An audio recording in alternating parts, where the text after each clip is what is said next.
לפעמים אני שואלת את עצמי, למה פעלתי ככה? ואני כל כך מתחרטת על מה שעשיתי.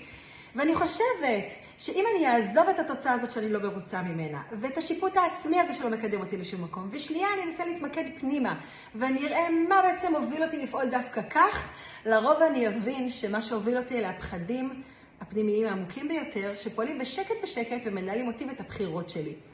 נכון שאני זאת שהשתקתי אותם, כי היה לי נוח, הם כל כך מאיימים עליי שהיה לי יותר נוח להשתיק אותם, וביום יום אני חווה אותם פחות, אבל בסיטואציות מסוימות, שבהם התת מודע שלי פוגש אותם כדומים לפחדים ישנים או לטראומות ישנות, הוא פשוט פועל באופן הישרדותי כדי להציל אותי כביכול.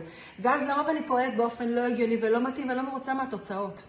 אז באמת, אני באה לספר לכם שכן, אני באה לדבר בשם עצמי. לא תמיד אני מרוצה מהתוצאות, ולפעמים הפחדים שלי מנהלים אותי. אבל אין סיבה שאתם לא תהיו מודעים למה שאני מודעת.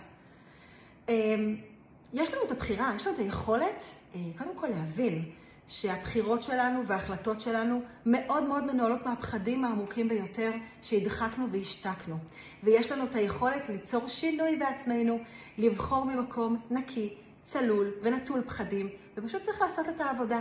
אז אני מזמינה אתכם.